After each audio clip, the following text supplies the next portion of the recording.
Well, hello, Old Testament survey students. Okay, let's pray and then we'll get started here. Father, we ask that you'll bless us, that you'll be with us now as we meet. Open our eyes, open our hearts, open our souls to you. In the name of Jesus, we pray. Amen. Reminder that you have a test due for me today, 3 o'clock this afternoon, and we complete this week. And then we're only going to have one more week of school. Now we're going to dive into the minor prophets, next week. And my favorite of all those minor prophets is Jonah. So heads up, go on and read Jonah. All right, now let's take a look at the world. Now, we have been looking at the book of Daniel, and one of the things that strikes us is this prophetic voice, this voice of the future. Not only does Daniel see that this, by the way, this area right here, see where the Euphrates and the Tigris rivers come together. This is today, that's where Baghdad is. This is where Babylon is. This is where the Jews had been taken into captivity, and they will come back here. Now, not only does Daniel prophesy that, but he prophesies even further into the future. Now, I'm not sure that Daniel knows that he's doing this, but we see it. And the one that we see coming is this one, Alexander the Great. Alexander the Great. And he is going to come from this area right here, Greece. This is today's Turkey. Notice this right here. That is Istanbul, or later Constantinople. This is what links the two continents together, basically, and into Greece. And so from the Greek islands, from here, Alexander is going to conquer all of Turkey. He's going to conquer all of the Middle East, all of North Africa. He's going to go all the way to India. And, he is referred to as to the strongest. Okay. And that's what we're seeing. So here's Alexander the Great. And he is going to bring in, now all of this is going to occur after Daniel, or after the Old Testament. It's going to occur in around the year 300 BC, which is about 200 years after the last writings of the Old Testament. And what you're going to see is you're going to see Alexander the Great come, and he's going to bring in what we call Hellenism. And by doing it, he's going to bring two groups of people. The Ptolemies, they are in the south, and the Seleucids to the north. Now, why are these important? Well, here's the deal. Alexander the Great is a great general, but he dies when he's like 33 years old. Okay? A very young man. And when he dies, he has no bona fide successor, no one to take over for him. So his kingdom is actually split into three different divisions. For our purposes, for Old Testament, New Testament studies, we're only interested in two. And these are the two generals that basically will take over. There is Seleucid and Ptolemy. And they're going to go into battle with one another, constantly back and forth with each other. Ptolemies to the Egyptian area and to the south, the Seleucids more the Turkish area, Syrian, and that area there. Now, here is Israel caught in between. Why is it important? It is a land bridge between Africa and Europe. This is a land bridge, and everything going up and down what we remember is the King's Highway up and down here. That's why Israel is so important. Remember, get your hand maps out. Take a look at them right there. There's your right hand. There's your map. Okay. Now, this is what's getting ready to happen. Okay? You're going to see the Ephemes, the Epiphanes. Okay? And they're going to come, and they're going to come to the temple. And one of those is this guy right here, Antiochus. Antiochus. He's actually known as Antiochus the Fourth.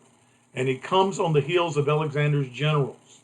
Now, he is going to make himself, he's going to put himself up against the Jews and against all of God's people. And he puts a stop to the sacrificial system. And he makes alterations to the laws. And he attempts to overturn the truth of Scripture. This is Antiochus the Fourth, okay? And he has power over the nation of Israel. He is a Seleucid, okay? Now the Ptolemies are to the south. Remember, his sway over the temple endured for approximately 3.5 years. And this is where, remember Daniel's prophecy at the end?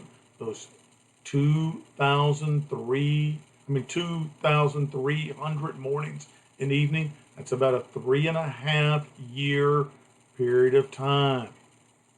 And then, then the holy place is going to be restored. Okay? This is part of Daniel's prophecy. Now, you're going to find it in the New Testament also.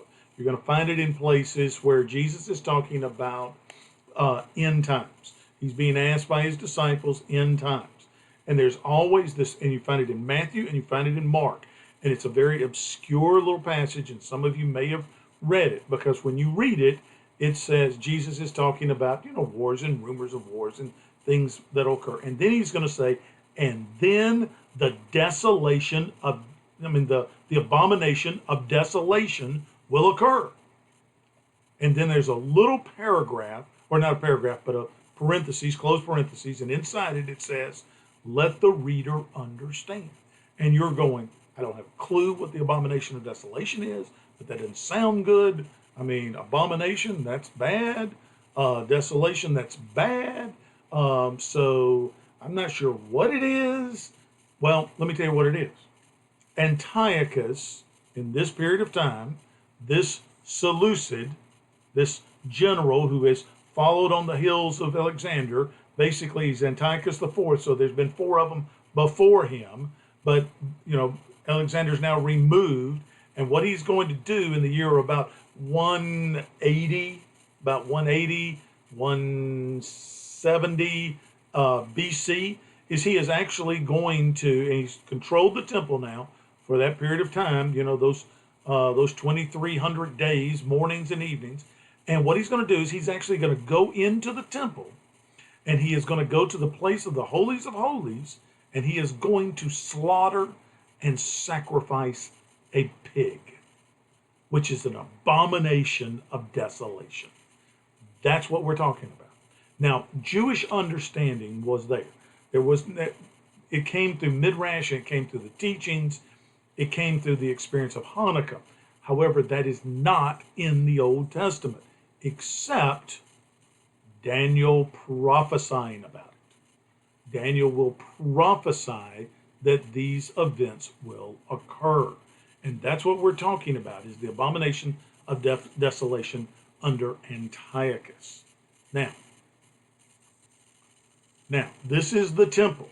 What does Daniel tell us? This is the temple. This area here, the big area, is the holies of holies. And so this is what's happening. We're having the sacrifice being here. And Daniel 11:31 says, and forces from him will arise, desecrate the sanctuary fortress, and do away with regular sacrifice. And they will be set up the abomination of desolation. Now you know what the abomination of desolation is. And so that's what's happening right here. And so when you read it in the New Testament, you understand this is what's going back. It's going back to that period when Antiochus IV comes in. He does this under that intertestamental period, which was told us by the prophet Daniel. Okay. Daniel goes further to tell us. And at that time, Michael, the great prince who stands guard over the sons of the people, will arise, and there will be a time of distress such as never occurred since there was a nation until that time. And at that time, your people, everyone who is found written in the book, will be rescued. Now, what are we talking about? Okay, what is Daniel talking about? Is he talking about a future event with the angel Michael? Is he thinking about an event where Michael is really Jesus, like the Jehovah Witness say? This is what we're talking about. Or is he talking about the event that occurred in heaven in Revelation, where there was the battle in heaven between the angels, and God's angel Michael slew Lucifer, or vanquished Lucifer, and sent him to the earth?